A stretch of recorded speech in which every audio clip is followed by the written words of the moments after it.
coming here today also affords me the rare chance to visit my mother country, a place where I was genetically engineered to live. Every cell in my body thanks you for returning me to this cloudy land. I live in Los Angeles now, and an Irishman in Los Angeles is like a penguin at the Lebanon Zoo. I don't thrive there. Everything here speaks to my centuries-old lineage. Here in Dublin, you have the Brazen Head Pub, which was founded in 1198. In Los Angeles, our oldest establishment is the Good Vibrations Tanning Shack, which, according to the plaque outside, opened in 1978. No, here in Dublin, I can be my guilt-ridden, angry, anxious, passive-aggressive, self-loathing, overly talkative, mother-obsessed self.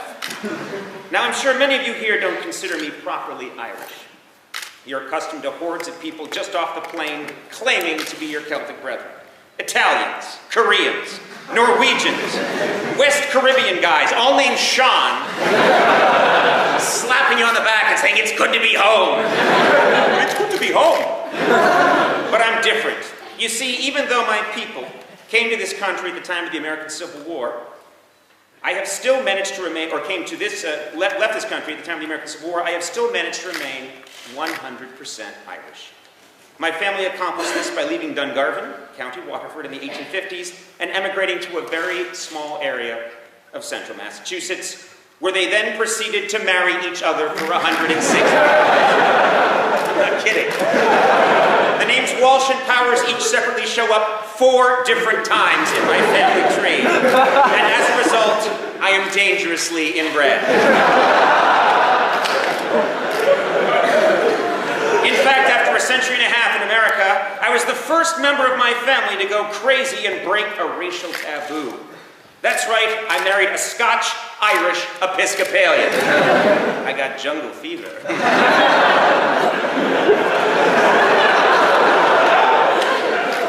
Yes, I'm a true son of this country, and it's joyous to be here, but I must tell you, my first trip to Ireland was quite different.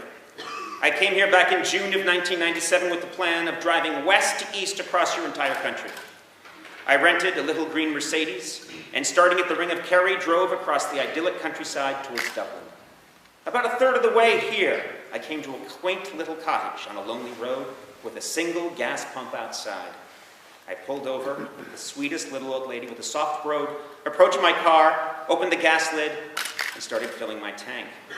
We talked for 20 minutes about our families, and just as I was about to leave, she hugged me and said she would go to Mass that night and say a rosary in my name. I drove away with tears in my eyes, thrilled to reconnect with the pure, kind essence of my people. And then, 3 miles down the country road, my car ground to a halt. She had filled my diesel engine with unleaded gas. It cost me 400 pounds to get the car towed and repaired. I swore then and there I would find that old bitch and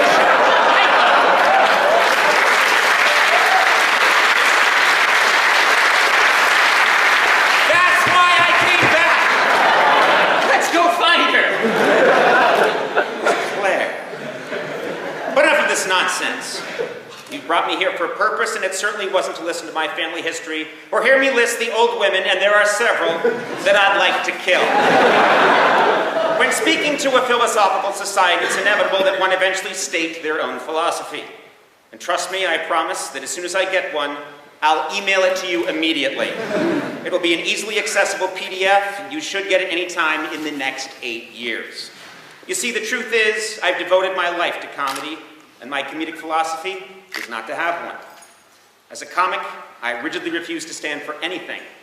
If a critic or a fan ever believes they've detected a message in my silliness, then I have failed. My comedic heroes are not satirists or social critics. They're simply people who make me laugh in a way that feels timeless and uniquely human. I love Peter Sellers' Inspector Clouseau, the Marx Brothers, Woody Allen, the assorted characters from Warner Brothers cartoons, Steve Coogan, and the cat on YouTube who plays the keyboards. For 27 years working on Saturday Night Live, The Simpsons, and late night television, the only quality that defines my work is that it's mostly absurd, abstract, and meaningless. Was this a choice? Absolutely not. In fact, if there's anything that connects me to you, after 150 years, aside from a tendency to bruise easily and blame others for my problems, it's that I have an Irish brain. It refuses to follow the rules. It bends language and distorts reality. Comedy, in its essence, is about breaking rules, and as a people, the Irish cannot and will not be told what to do. And don't get me wrong, we are not defiant in a courageous way. We wait until our captors are halfway out the door, then we mumble a cruel taunt out the side of our mouth. I once read a theory that James Joyce and other Irish writers of his time bent the English language as a form of rebellion against their British oppressors. When I mentioned this to my father, he laughed and said, no, they did it because they couldn't help it. In a similar vein, most everything I've done creatively as an adult was not voluntary or brave. At The Simpsons, creator Matt Groening's biggest rule was that no writer could create a situation that was impossible. He wanted Springfield to be a real place, and with the exception of the Halloween episodes, he wanted the characters to adhere somewhat to a world that an actual family could occupy. Of course, the minute I heard this rule, I ran straight to my office at the Fox Studios and wrote an episode where Leonard Nimoy beams out at the end, disappearing from the screen, and the people of Springfield en masse ride an escalator up into the sky, leading nowhere. I probably wrote that more to annoy and confuse than entertain, but I know that somewhere from beyond the grave, my ancestors, the Walshes, Powers, O'Briens, Gavins, and Reardons, would understand. So as you can see, I don't have much in the way of hard philosophical truths. If you put a gun to my head, I'll tell you that the greatest food in the world is thin crust pizza. Any dog you own should be big enough to knock you down.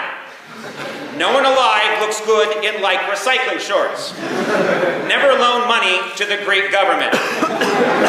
Wait for the iPhone 11. It will be the best one. And if you go to Disneyland, pretend to be disabled and request a wheelchair. They have to give it to you, and you go right to the head of every line. Trust me. I look forward to your questions, accusations, any gifts, and the occasional hug if you're a woman or a slender, effeminate man. But I will leave you with this. On my last Tonight Show over 2 years ago, amidst a lot of controversy and heated name-calling, I told my viewers that in my experience, if you work hard and you're kind, amazing things will happen.